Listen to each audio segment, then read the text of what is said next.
Hey, Lions Nation!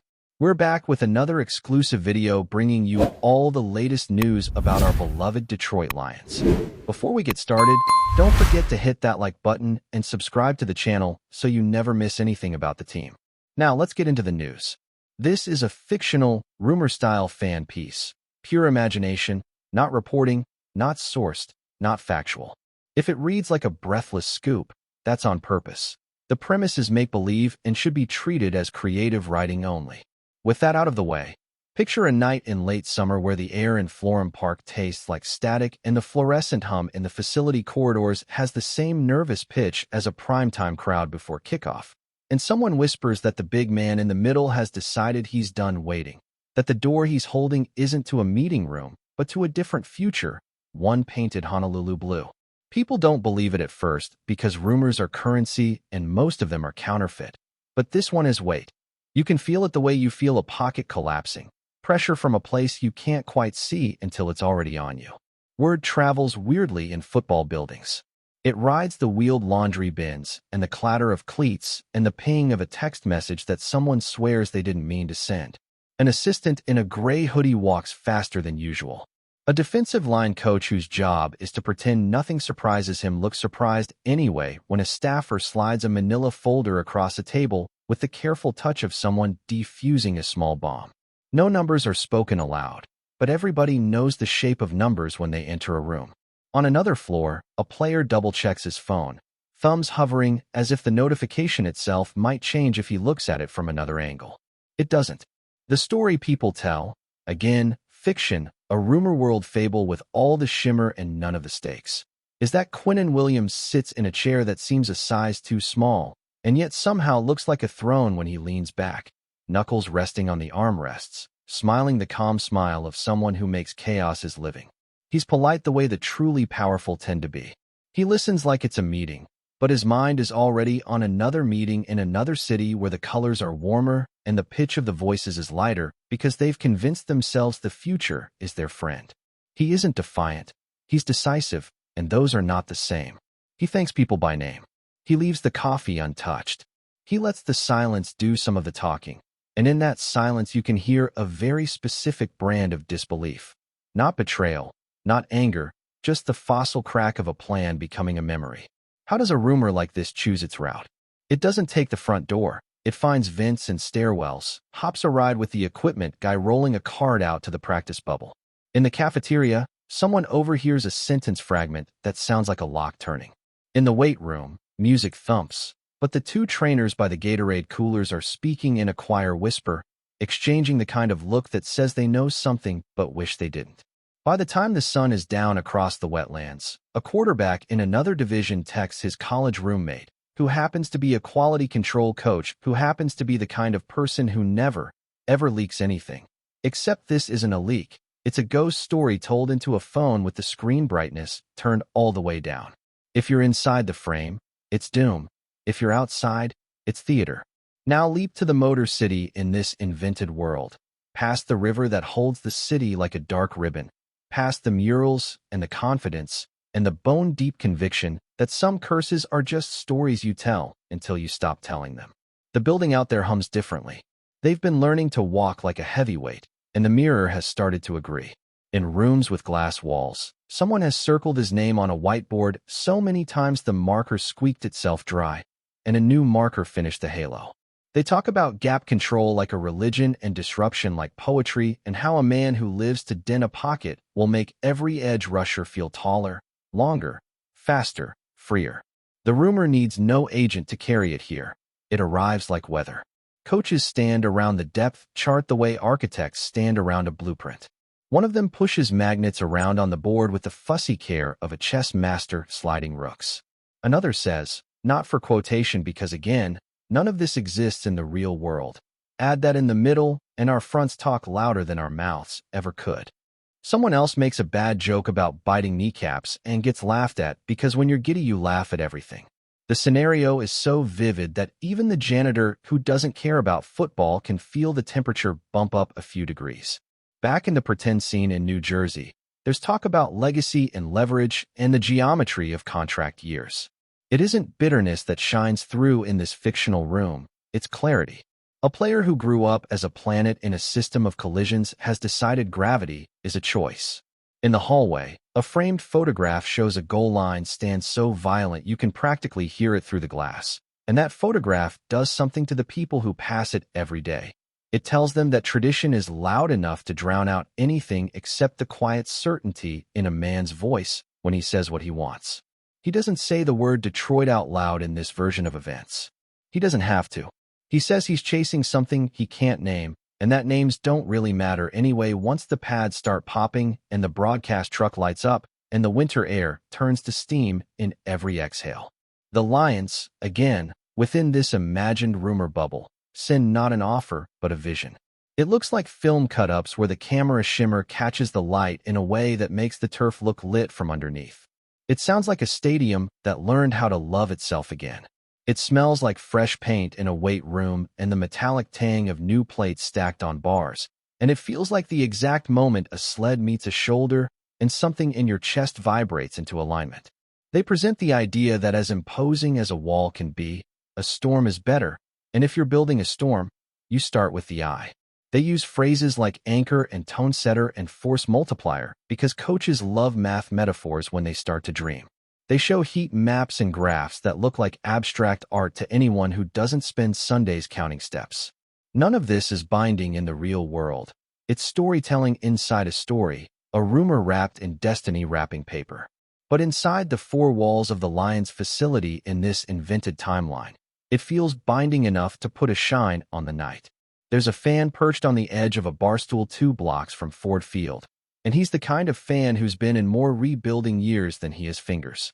He hears this rumor, and he doesn't scoff, which is new for him. He turns his hat around and leans into the screen playing highlights that may as well be horoscopes. He can already see a 3rd and 8 in January where the guard's outside foot flutters because there's a freight train in the A-gap, and the quarterback's eyes blink twice the way they always blink when they sense something they can't place. He pictures a sack, where the ball flutters out like a startled bird and a linebacker scoops it because the chaos in the middle taught the ball about gravity. He texts his dad, who taught him how to tuck in his jersey and how to keep hope in a drawer next to the car keys. His dad doesn't text back right away because his dad has learned to protect himself from hope's sharp corners. But he calls later and says, "If it happens, I'll forgive every draft I pretended not to watch live." And they both laugh because fictitious rumors are spirit animals for people like them. Before we move on, take a second to drop a like and subscribe. That way, you'll stay up to date with every exclusive Lions update, and you'll even have a chance to win an official Detroit Lions jersey. Let's keep going. Reporters in this invented ecosystem always insist they're above the rumor mill until they aren't. They know how to craft sentences that feel like they know more than they can print, and they practice those sentences in the mirror. They call sources whose phones ring on desks between energy drinks and binders labeled with weeks and opponents. They get the same polite no comment everyone gets when a building has decided to become a submarine. They still write, because in the business of ghosts, you don't need light, you need movement. Their pieces talk about market dynamics and timelines and language like mutual interest that is deliberately slippery, like trying to tackle in socks. They mention scheme fits and cultural alignments and all the ways a player like that can make a city feel like it just got 2 sizes bigger and a notch meaner in a way that isn't meanness so much as swagger with a day job. Their comment sections are a bonfire of emojis and exclamation points. The word Lions picks up companions it hasn't always had: contender, bully, inevitable. In this fabricated arc, the Jets' locker room is still a locker room, which is to say a church, a school, a family dinner that sometimes needs a referee. Someone tapes a joke headline to a locker and nobody laughs. Not because it isn't funny, but because the laugh would land heavy. A rookie tries to ask a veteran what to believe, and the veteran shrugs with the elegance of a man who has seen more seasons than he can recite without counting. He says, "Believe the tape," and the rookie nods because that sounds like scripture. The coach is coach because that's what coaches do in storms, real or imagined. They lean into the details until their shoulders burn. A DB room studies route stems with the intensity of jewelers.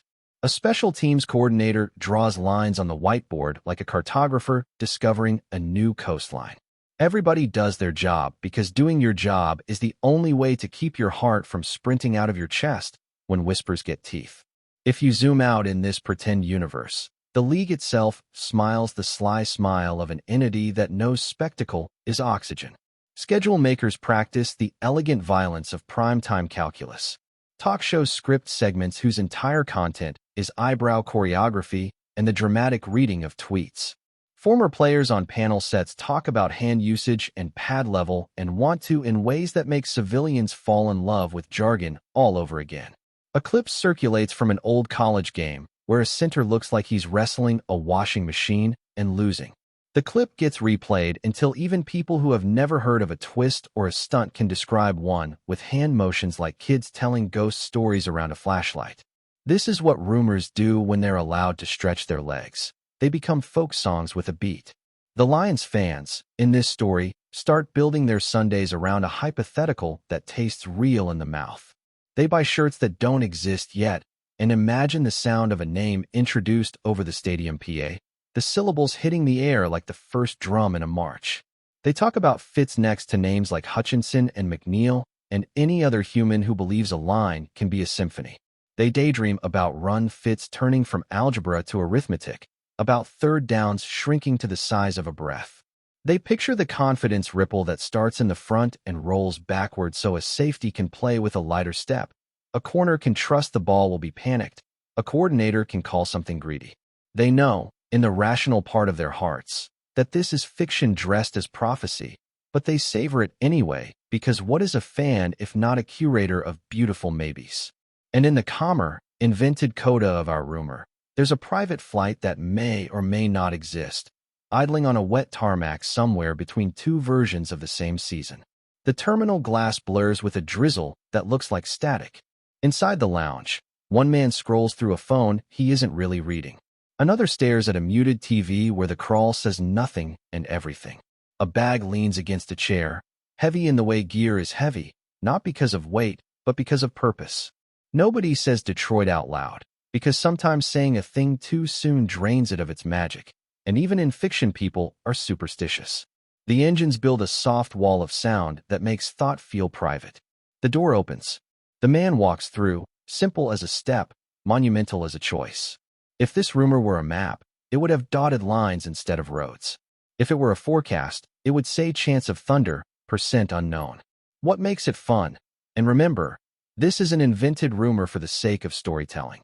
Isn't the pretend contract numbers or the fantasy of a shocking pen stroke?